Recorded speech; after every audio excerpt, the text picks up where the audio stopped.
Hello everyone, welcome to the Enlightening Lantern. I have started with a completely new series, Revision 25-26, and actually this is a completely new video. You must all be aware that initially I had the channel Reno's Englishpedia, but due to certain technical issues I had to start over. So this series is the first series that I'll be posting on my new channel, that is the Enlightening Lantern. And I hope all of you who come here to this channel become a part of my family and greatly benefit from this series and whatever other videos I put up. So without wasting any more time, let's get started. Hanji Beta ji, today we are going to revise 4 chapters. Right? Anyone who knows them? The last lesson, the Tiger King, the enemy and keeping quiet. तो ये 4 चीजों में ऐसा क्या है? Otherwise ये पूरे बिखरे में है chapters. Neither is the first poem the first from Vistas of flamingo. तो ये चारों चैप्टर्स या पोएम में कौन सी चीज है जो कॉमन है जिसके लिए मैं चारों को इकट्ठे पढ़ा रही हूं? What is it talking about? What are these 4 chapters talking about? The last lesson, Tiger King, law. And keeping quiet,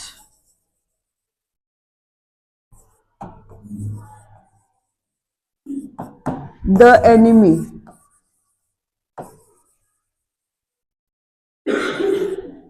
इनमें क्या चीज है जो कॉमन आ रही है?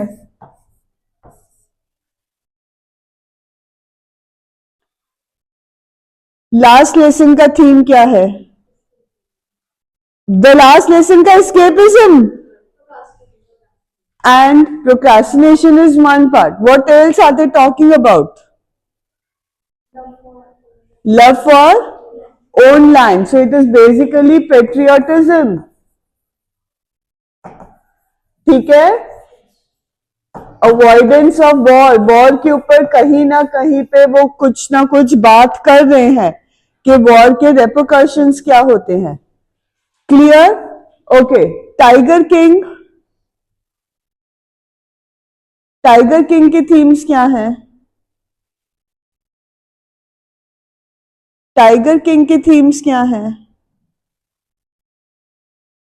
Cruelty to animals. Yes. Then neglect of administration for personal pursuits. So neglect of administration.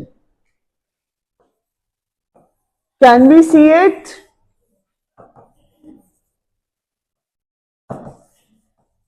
Neglect of administration or neglect of kingdom, कुछ भी कह लो. Keeping quiet. इंट्रोस्पेक्शन रेट्रोस्पेक्शन तो है ही है. उसके साथ साथ इज इट एडवोकेटिंग वॉर्स और is it against wars? It is against war.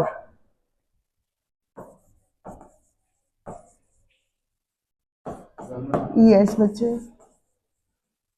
And then finally the enemy. The enemy मेन क्या है? Conflict between humanitarian duty and patriotic duty. But उसके अलावा जब वो बात करते हैं कि जनरल इतना क्रूअल है, अपने पर्सनल रीजन के लिए उसने सदाओ को नहीं भेजा आगे, तो is war important for him और is his self help more important for? है ना? खुद की health is more important. War, country does not matter. So all these 4 chapters are somehow or the other co-linked. और जब इस तरह से चैप्टर co-linked होंगे तो जो आपके लॉन्ग क्वेश्चंस है, एक्स्ट्रापोलेशंस है, वो ये चैप्टर की लिंकिंग हो जाएगी. इसीलिए मैंने ये चारों चैप्टर्स आपकी रिवीजन में उठाए हैं. आज फर्स्ट डे रिवीजन में हम ये चारों चैप्टर्स करेंगे so that you understand how you are going to co-link all these chapters. Okay, next chapter is The Enemy. The Enemy is written by Paul S. Buck, right? what are, who are the main characters in the enemy?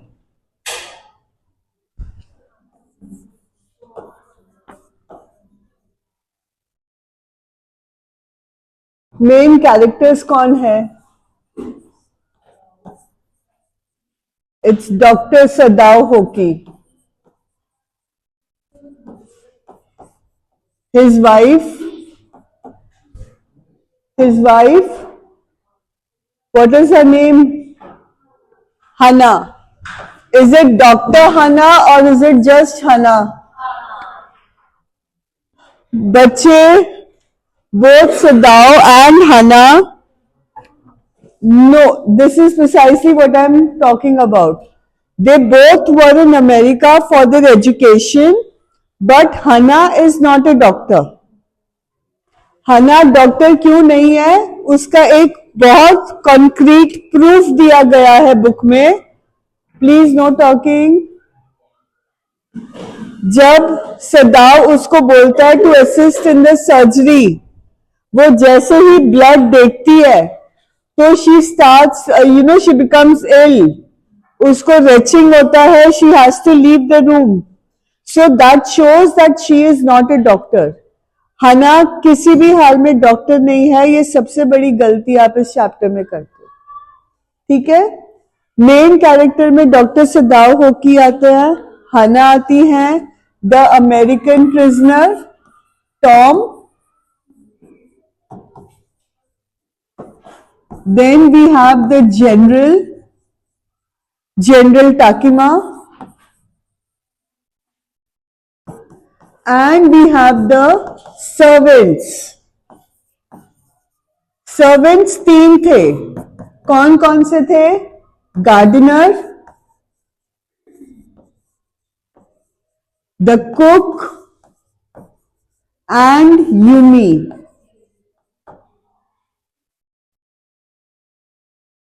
These are the main characters जो important characters इस chapter के हैं. Now, after this, we need to talk about the genre or the themes, because in a way, genre and the themes always becomes a something. वो कौन सी चीजें हैं जिनके आगे स्टोरी रिवॉल्व कर रही है. सो यहाँ पे फर्स्ट मेजर थीम क्या है? कॉन्फ्लिक्ट. अब कॉन्फ्लिक्ट किसमें है? Humanity and patriotism.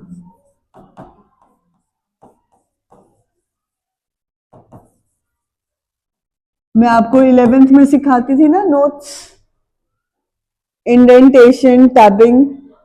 This is how you make notes. ये इसलिए इंपॉर्टेंट होता है स्किल लर्न करना. आपको उस टाइम पे लगता था पता नहीं 8 मार्क के लिए रीनू मैम ने कितना परेशान कर दिया है. Right. So first is conflict between humanity and patriotism. Second is again dereliction of duty. ये डेरिलिक्शन ऑफ ड्यूटी किसके लिए हम बोलेंगे? कौन कर रहा है dereliction of duty? General Takima. Then we talk about pseudo patriotism.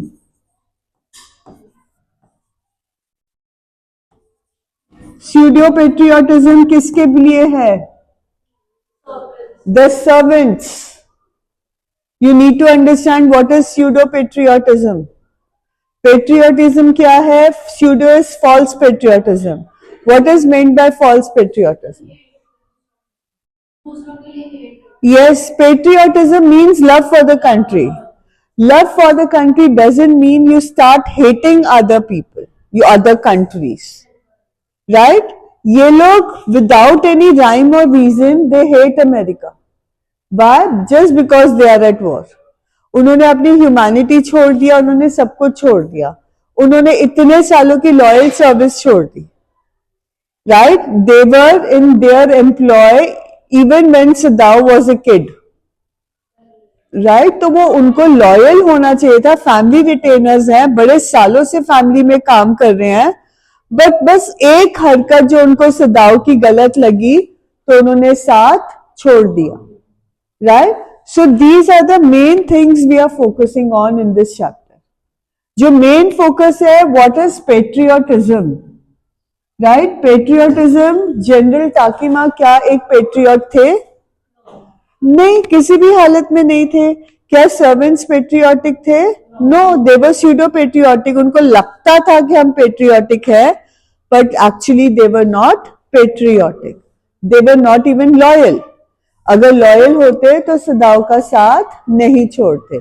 गुस्सा होना जायज था, गुस्सा होने के लिए सदाव के डांट लगा रहे थे, वो जायज था, बट सदाव का साथ छोड़ देना, किसी भी काम को ना करना, तो वो उनकी तरफ से गलत काम था, right? They made no effort to understand Sadao and हना।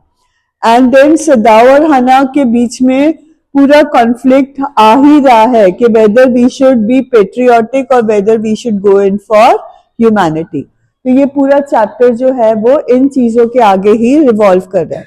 अगर आपको ये थीम समझ में आ जाती है, थीम्स को आप को रिलेट कर लेते हो with the different characters, then your chapter is done.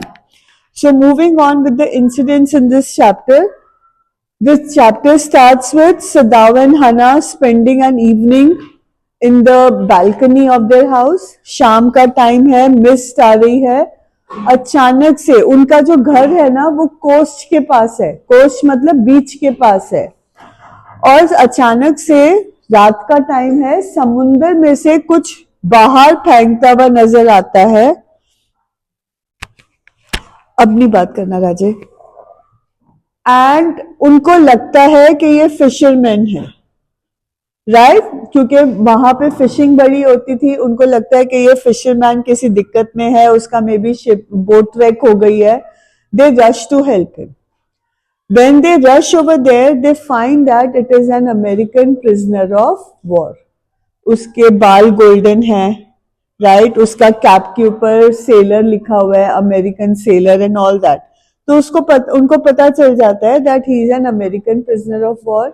उसकी हालत बहुत बुरी है, एक बुलेट वुंड है उसकी बैक में, और वो बुलेट वुंड खुल गया है because of the rocks in the ocean.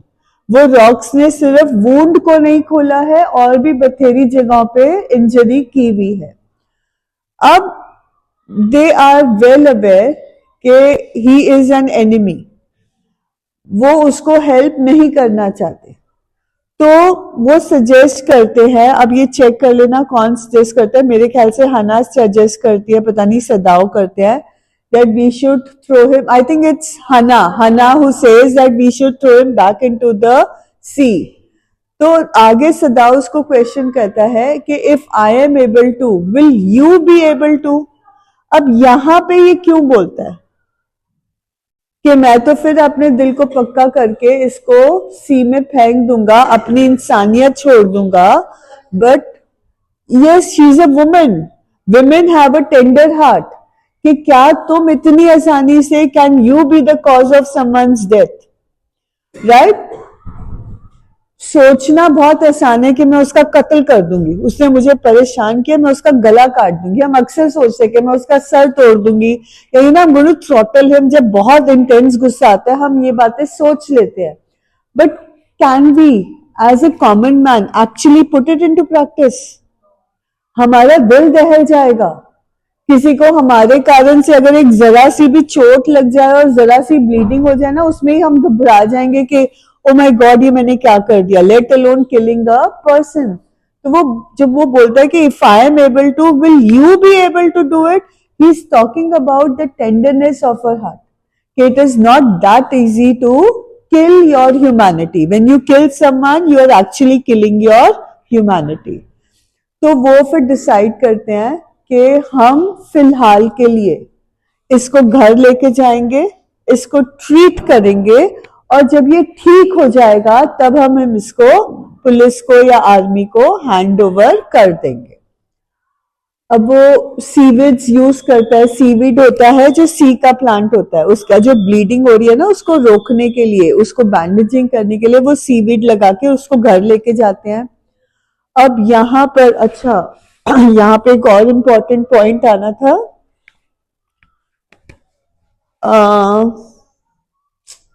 Where's my pen?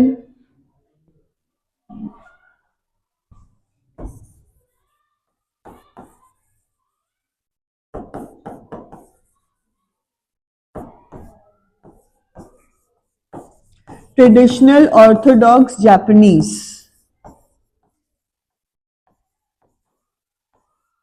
Racism. इस चैप्टर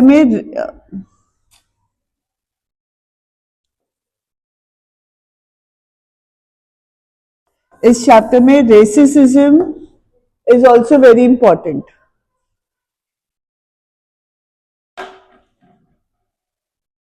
अब हना जब उसको रूम में लेकर जाती है तो यहाँ पर हम रेसिज्म देखते हैं। उसका सिल्कन क्विल्ट है, बहुत सुंदर, बहुत महंगी है, and she doesn't want to destroy it by the blood of the American soldier.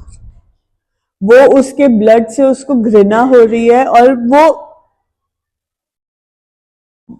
वो आगे चल के अपने आप को सुपीरियर प्रूफ करने के लिए उसको उस पे लेटाती है, उसकी देखभाल करती है।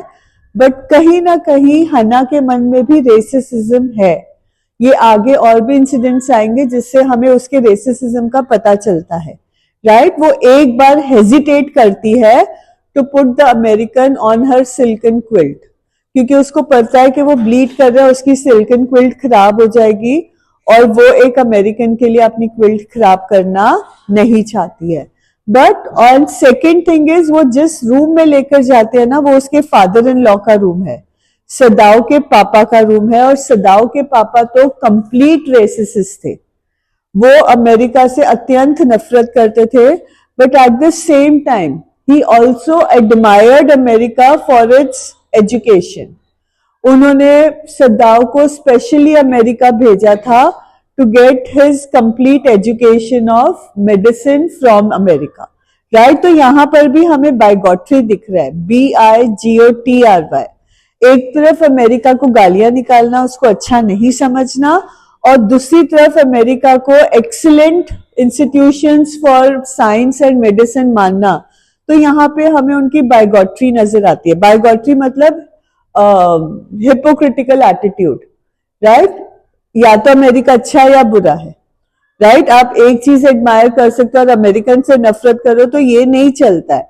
तो वहां पे हमारे को उनकी बाइगॉट्री, दैट इज हिपोक्रिटिकल एटीट्यूड, नजर आता है।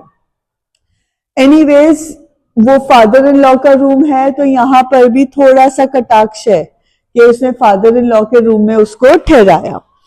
उसके बाद इन्होंने डिसाइड किया ऑपरेट करने के लिए, बट बिकॉज ये बहुत वुंडेड था, डर्टी था, उसको क्लीन करना जरूरी था, तो उसने यूमी को बोला। यूमी कौन थी? बच्चों की governance, right? She was looking after the kids. तो यूमी ने मना कर दिया कि I will not touch a white man, right? अब फाइनली किसको क्लीन करना पड़ा? हना को। अब हना की जो क्लीनिंग एक्शन है, प्लीज उसमें लिख दो, she is not cleaning him out of the kindness of her heart, she is cleaning him because she wants to prove that she is superior to Yumi. वो अपने आप को दिखाना चाहती है कि मेरे में ह्यूमैनिटी है, राइट? वो इसलिए क्लीन नहीं कर रही है क्योंकि उसको दिख रहा है कि वो बंदा अनकंफर्टेबल है या उसको चोट लगी है, उसको रिलीफ देना चाहती है। वो उसको क्लीन कर रही है because she wants to prove that she is better than Yumi. आप इसका स्लाइट डिफरेंस आपको समझ में आ रहा है? आप पढ़ो क्योंकि आप पढ़ना चाहते हो, और आप पढ़ो क्योंकि आप किसी रिश्तेदार को प्रूव करना चाहते हो कि आप बेवकूफ नहीं हो। समझ में आ रहा है? सेकेंड इश्यू में आप मार्क्स के पीछे भागोगे और फर्स्ट केस में आप नॉलेज के पीछे भागोगे। कर आप वही काम रहे हो, पढ़ाई कर रहे हो, बट आपका जो गोल है, जो एंड रिजल्ट है, वो डिफर होता है। ठीक है, समझ में आ गया? Anyway, she cleans him. उतने में सदाओ सर्जरी के लिए तैयार होके आ जाता है और वो पूछता है कि यूमी क्यों नहीं आई, एंड वेरी फ्रैंकली वो बोल देते कि उसने मना कर दिया। अब वो उसको बोलता है कि ठीक है, तुम मुझे ऑपरेशन में असिस्ट करोगी, और वो जैसे ही उसको बोलता है कि तुम्हें एनेस्थीसिया देना है या इंजेक्शन लगाना है, तो वो चीज को सोचकर ही, वो ब्लड को देखकर ही हना की तबीयत खराब हो जाती है and she rashes out of the room. Now there is no doubt that Sadao loves Hana a lot, right? तो वो जब देखता है कि अमेरिकन प्रिजनर के कारण मेरी बीवी को तकलीफ हो रही है, तो उसके जो एक्शंस हैं वो थोड़े रफ हो जाते हैं।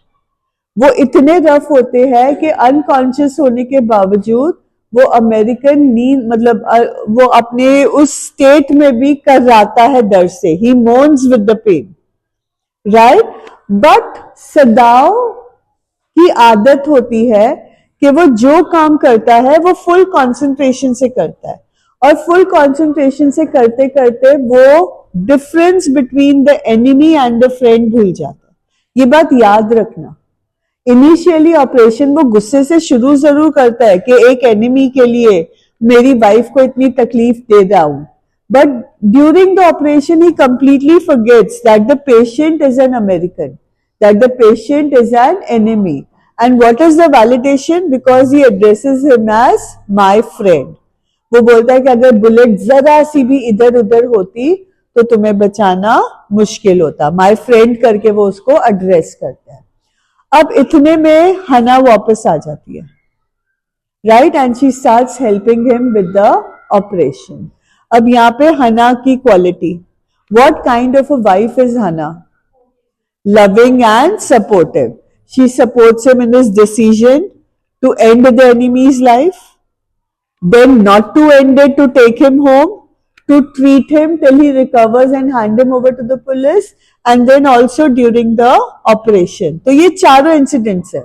उसको मार दे, समुंदर में फेंक के उसको बचा ले, उसको ट्रीट करे, ये सब चीजों में वो उसको सपोर्ट कर रही है। अब यहाँ पे अब हना का एक डिफरेंट ट्रेन चल रहा है। सदाओ तो ऑपरेशन कर रहा है, बट हना सोच में पड़ जाती है कि जितने भी रूमर्स मैंने वॉर के बारे में सुने हैं, क्या ये राइट है या रॉन्ग है? एक तरफ तो पॉलिटिकल प्रोपेगेंडा, ये आपको किसी एक एग्जाम में वोकैबुलरी दी थी मैंने, प्रोपेगेंडा। प्रोपेगेंडा क्या होता है? लाइस। पॉलिटिकल प्रोपेगेंडा होता है, वो बोलते हैं कि हमारा वॉर सक्सेसफुल है, हम हर जगह जीत रहे हैं। ये प्रोपेगेंडा है, एक्चुअल में वो जीत नहीं रहे हैं, राइट? तो वो इस बात को क्वेश्चन करती है कि ये जितनी भी बातें न्यूज में आ रही हैं, क्या ये सच है या नहीं। फिर वो जनरल टाकीमा के बारे में सोचते हैं कि मैंने तो सुना है कि प्रिजनर्स को बड़ा टॉर्चर किया जाता है क्योंकि गन वुंड है। They know that he has been shot by the Japanese army, the gun wound is in the back, तो पीछे से गोली मारी है और पीछे से गोली नहीं मारी जाती है। And she is also heard rumours के प्रिजनर्स के साथ बड़ा गलत बिहेव करते हैं, और वो अपने मन में सोचती है there is another rumour about the general कि he is suppose to be very cruel to his wife, वो अपनी वाइफ को मारता है।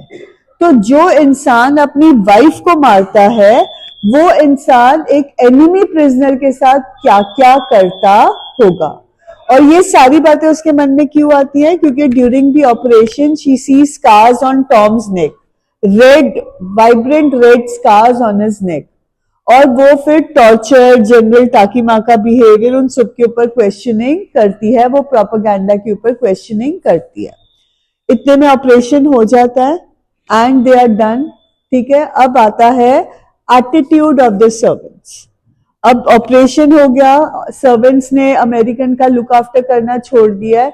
Who is doing it? Both Sadao and हना। चाहे उसको खाना खिलाना है, चाहे उसको ड्रेसिंग करनी है, सारा काम ये दोनों कर रहे हैं। तो अब सर्वेंट्स का रोल कहाँ आता है? सर्वेंट्स का रोल आता है इन सटायर, इन आयरनी, ठीक है। हमें बहुत चीजें उनके रोल में पता चलती हैं कि उनके लिए ह्यूमन ब्लड की कोई वैल्यू नहीं है, but blood of an animal is very very useful.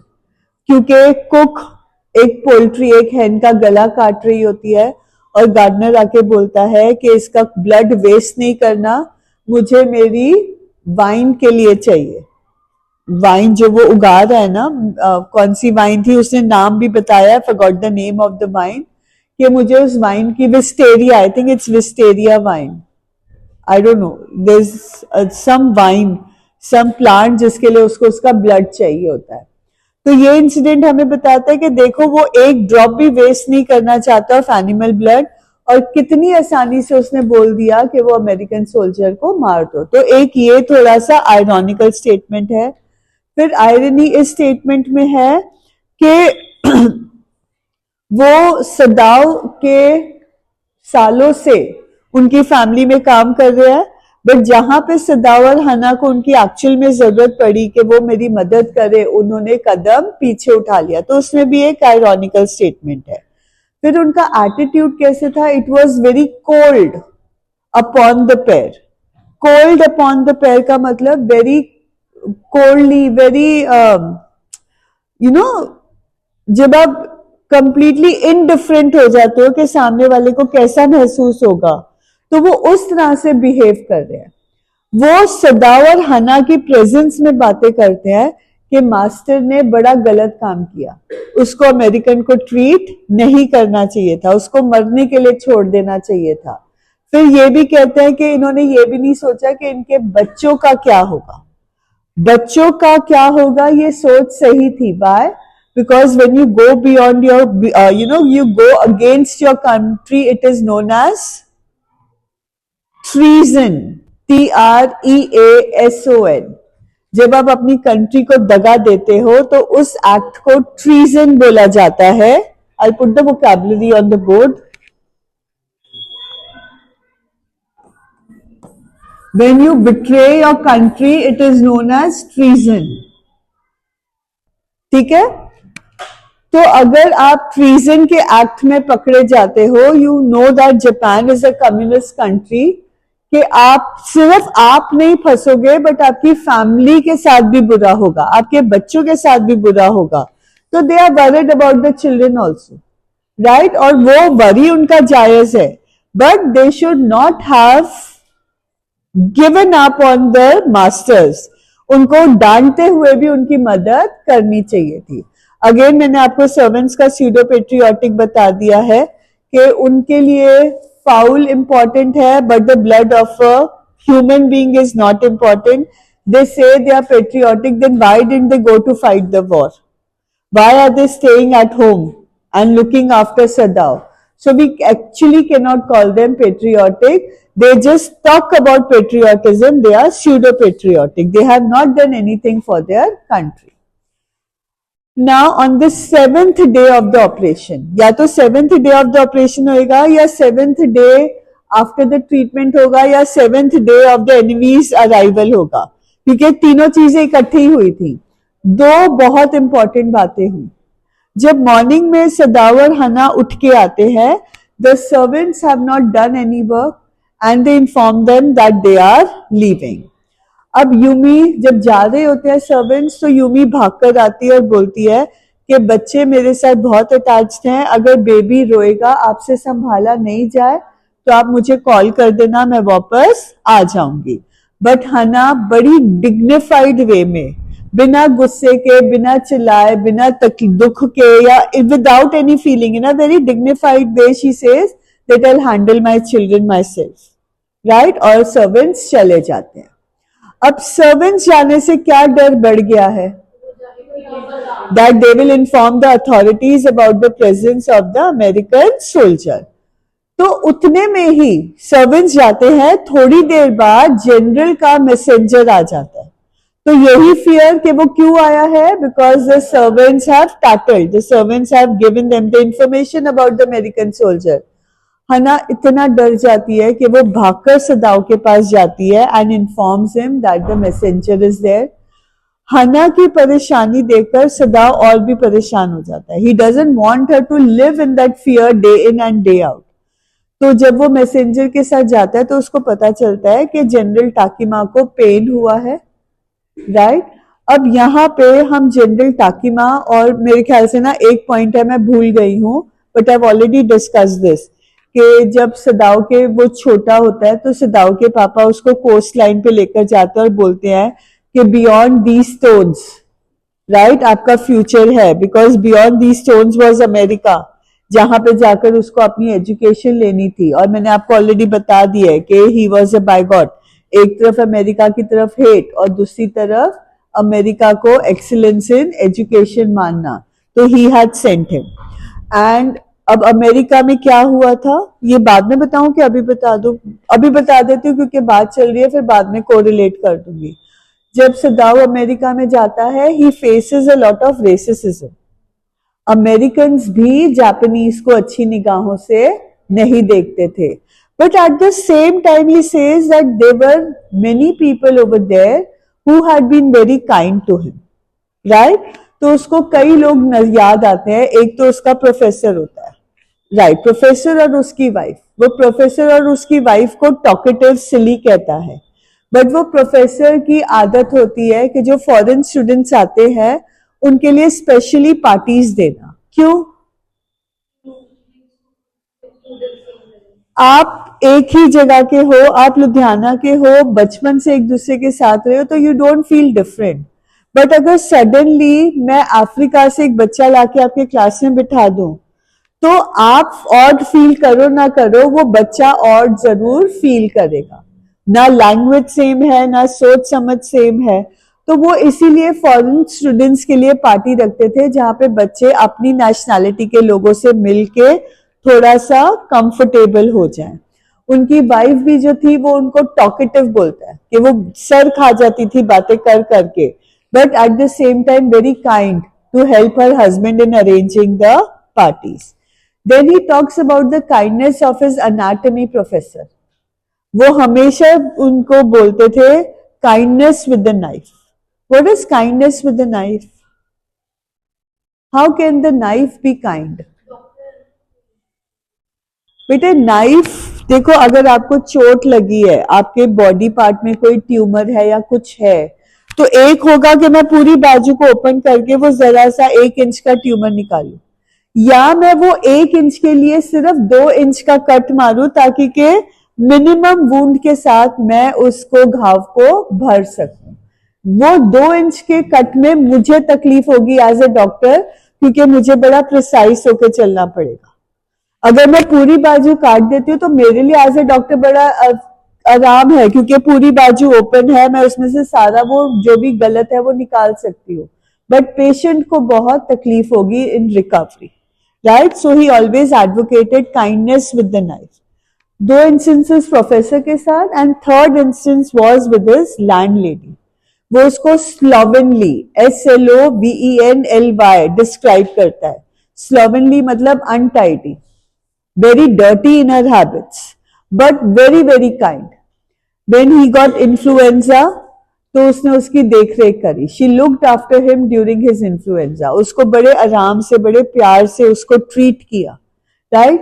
तो जब वो अमेरिकन रेसिज्म के बारे में सोचता है, तो वो thought is always tempered. Tempered मतलब आपको पता है ना, तड़का लगाना, दाल में तड़का लगाना। तो वो जो उसका गुस्सा है, that is tempered with the thoughts of kindness, कि नॉट। अब इस थॉट से हमें क्या समझ में आता है अबाउट एनी नेशनैलिटी? इस थॉट से हमें क्या समझ में आता है अबाउट एनी नेशनैलिटी? सारे सेम नहीं होते। अगर कोई रेसिस्ट है तो ऐसे लोग भी हैं काइंड है। यहाँ पे अगर एक बच्चा नॉटी है तो एक बच्चा सिंसियर है, एक बच्चा इंटेलिजेंट है तो एक बच्चा वीक है। We are all a group, that is why. अब यहाँ पे on the face of it के साथ एक्सट्रापोलेशन हो सकता है। वर्ल्ड में सब एक ही नहीं है, वर्ल्ड में सारे बर्न फेस या ब्यूटीफुल फेस नहीं है। The world is made up of different people, right? तो वो इसी तरह से उसका जो काइंडनेस है, जो रेसिज्म है, अगर वो अमेरिका में है तो वो जापान में भी है। अगर जापान में रेसिस्ट लोग थे तो सदाव और हना की तरह काइंड लोग भी थे, राइट? तो ये चैप्टर हमारे को बताता है कि हमें प्रेजुडिस नहीं होना है। What is prejudice? जजमेंटल नहीं होना है। आप सिर्फ सोच के कि ये इस स्कूल के बच्चे हैं तो सुपर इंटेलिजेंट है, ये इस स्कूल के बच्चे हैं तो सुपर बेवकूफ हैं, दिस इज अ प्रेजुडिस। आपने प्री कंसीव नोशन किसी के बारे में बना लिया, तो ये गलत बात है, राइट? तो वो जब भी रेसिज्म इन अमेरिका के बारे में सोचता था तो it was always tempered with the thoughts of kindness. अब वो ये भी बोलता है कि प्रोफेसर हार्ली के ही घर पे वो हना से मिला था। अब यहां पर भी आयरनी है। He says that he waited to verify whether Sahana was a pure Japanese before falling in love. You fall in love. You don't verify background of the person before falling in love. है ना, तभी कहते हैं प्यार जो होता है वो अंधा होता है, वो प्यार ही क्या जो हर चीज को फैक्टराइज करे. तो यहाँ पे एक क्वेश्चन मार्क लगता है. बट ओवर द इयर्स उनका रिश्ता बहुत गहरा हो गया. ही रियली लव्स हना.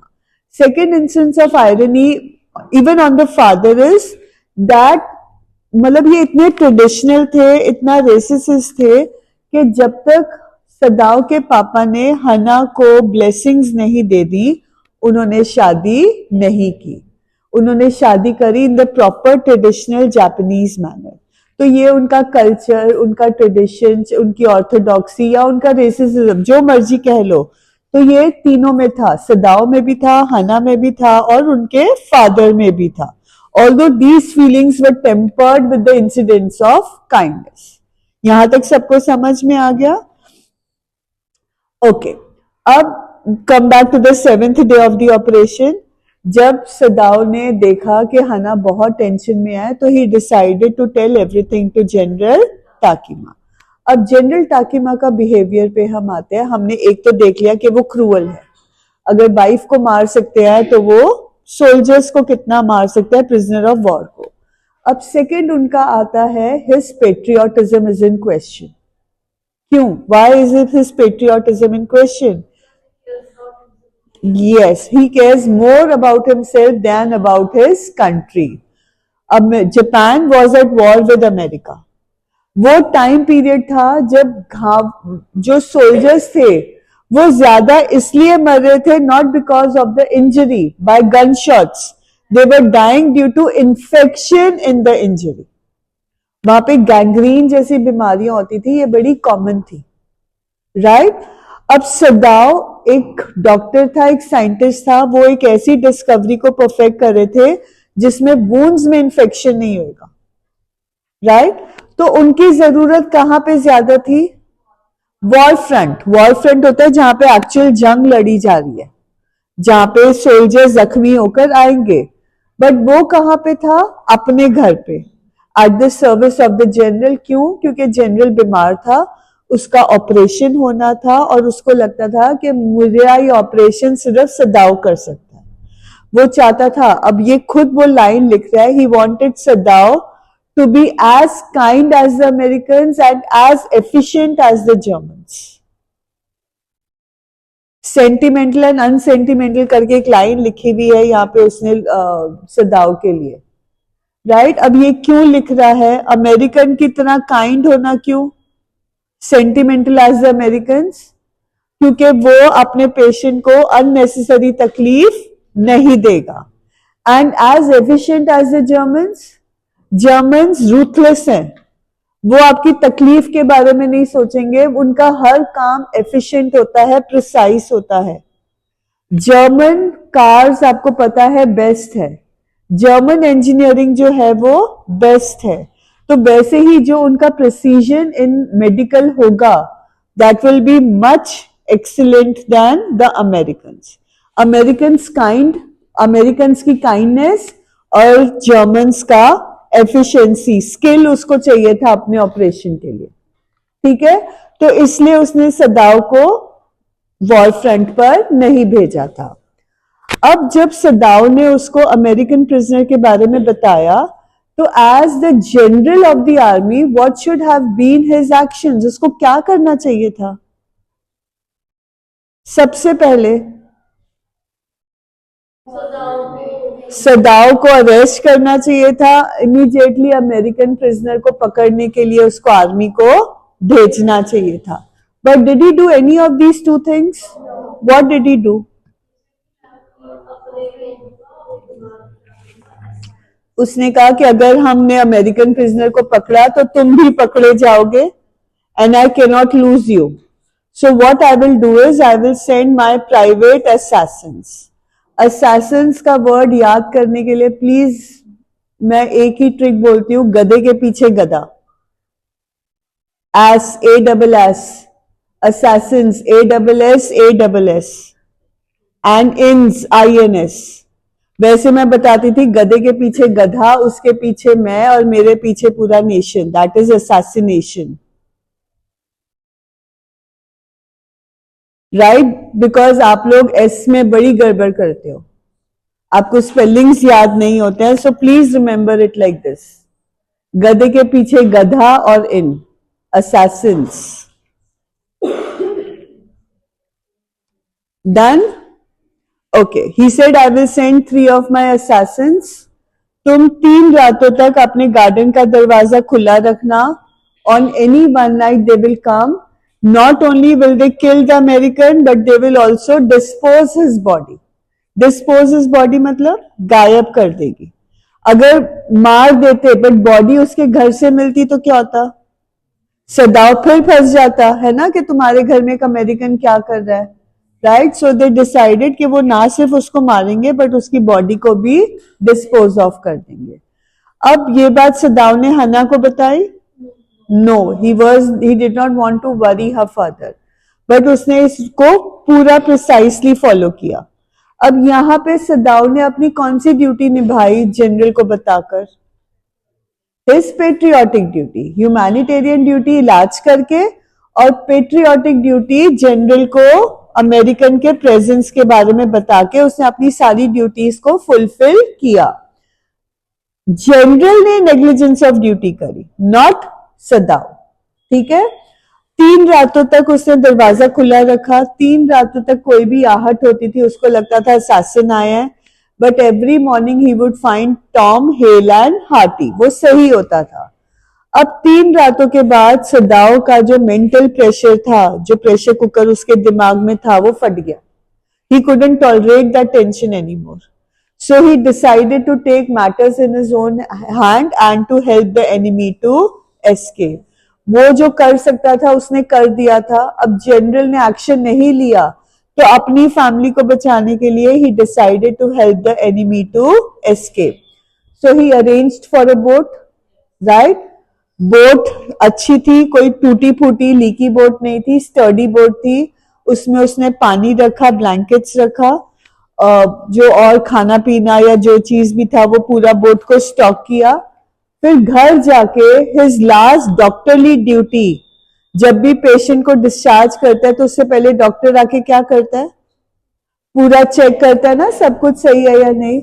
उसने टॉम को पूरी तरह से चेक किया, उसको क्लीन बिल ऑफ हेल्थ दिया, उसको इंस्ट्रक्शंस दिए. इंस्ट्रक्शंस क्या थे? कि तुम बोट में एक नियर बाय आइलैंड पे जाओगे, उस आइलैंड पे आर्मी नहीं है, तुम वहां पे कोरियन बोट का वेट करोगे, क्योंकि कोरियन जो था वो न्यूट्रल था, ना तो वो जापान के साथ था या ना ही वो अमेरिका के साथ था, तो वो तुम्हारी मदद करेंगे. तुम कोरियन बोट की हेल्प लेकर चले जाना. अगर तुम्हें रेस्क्यू नहीं किया जाता या तुम्हारे को खाना खत्म हो जाता है या कोई और दिक्कत आती है, तो उसने उसको फ्लैशलाइट दिया और बोला कि शाम के समय जब ना अंधेरा हो ना दिन हो तो ये फ्लैशलाइट मारना, जिससे मुझे पता चल जाएगा that you are still on the island और facing some kind of difficulty. तो ये इंस्ट्रक्शंस के साथ, ऊपर से उसके गोल्डन बाल थे, उसको कवर करने के लिए ब्लैक क्लॉथ से उसके गोल्डन बाल कवर किए, उसको कपड़े दिए और उसको भगा दिया. Now for next few nights there was no signal from the island. और सॉरी, उसको ये भी इंस्ट्रक्शन दी है कि अगर खाना खत्म हो जाए तो रॉ फिश खाना. Why not to cook the fish? धुआं उठेगा, स्मोक उठेगा, और नियर बाय आइलैंड्स पे आर्मी है, तो वो स्मोक देखकर उनको पता चल जाएगा someone is on the island. तो इस तरह के इंस्ट्रक्शंस देके उसको भगा दिया. Now for the next few nights there was no flashlight, no problem, so he knew that Tom had escaped on the Korean boat. अब इतने में क्या हुआ? जनरल की तबीयत बहुत खराब हो गई, उसका इमरजेंसी में ऑपरेशन करना पड़ा. तो could he inform the general about the escape of the American? No, for some days he could not inform. जब जनरल की तबीयत थोड़ी ठीक हो गई, थोड़ी संभल गई, then he informed him again about the escape of the enemy. पहले किसके बारे में inform किया था? Presence of the enemy. That was patriotic duty. Now he informed him about the escape of the enemy. General का reaction क्या था?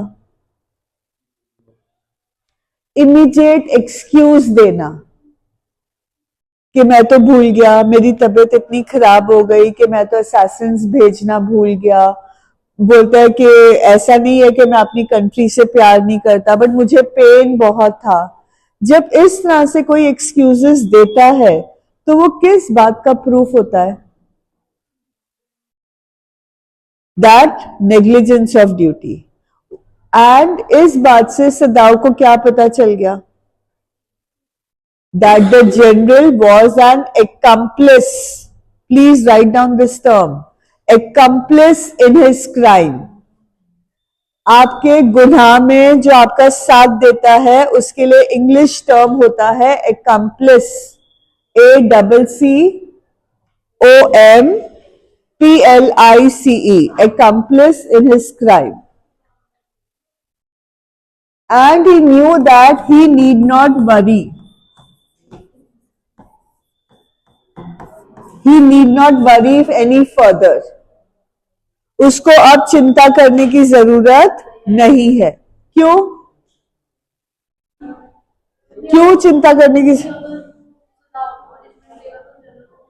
Very good. अगर वो सदाव को पनिश करेगा तो बीच में जनरल खुद भी फंस जाएगा। सदाव बोलेगा कि मैंने आपको इन्फॉर्म किया था, तो आपने, जनरल ने एक्शन क्यों नहीं लिया? अगर आपको ये बात पता थी, आपने सदाव को अरेस्ट क्यों नहीं किया? जब जनरल भड़कने की बजाय, सदाव को अरेस्ट करने की बजाय रीजंस देना शुरू हो जाए, that means that he is equally at fault. उसकी भी पूरी गलती निकल आई है। And that is how the chapter ends, right? तो यहाँ पे मेन पॉइंट्स मैंने ऑलरेडी आपको थीम्स में सारा डिस्कस कर लिया है। एक एक पॉइंट आपको बता दिए कि इंसिडेंट्स के साथ कोरिलेट कर दिया है। हो सकता है मैं कोई एक आधी छोटी बात रिवीजन करते हुए भूल जाती हूँ, so do read the chapter and if you have any questions please ask. Dereliction of duty का मतलब होता है निग्लेक्ट ऑफ ड्यूटी। उसका ड्यूटी था टू अरेस्ट सदाव, उसका ड्यूटी था सदाव को वॉर फ्रंट पे भेजना, उसका ड्यूटी था अगर सदाव ने अमेरिकन की मदद की है, सदाव को अरेस्ट करना, अमेरिकन को अरेस्ट करना, बट उसने ऐसा कुछ किया? नो। अपनी सेल्फिश रीजन के लिए, अपने ऑपरेशन के लिए उसने ऐसा कुछ भी नहीं किया। That is dereliction of duty. Any other question? So with this we come to the end of the video. I hope that you liked it and it helped to clarify some doubts and added more knowledge to what you already knew. So if you liked it, please do consider subscribing to my channel and liking the video, and do press the bell icon for further notifications. See you soon everyone.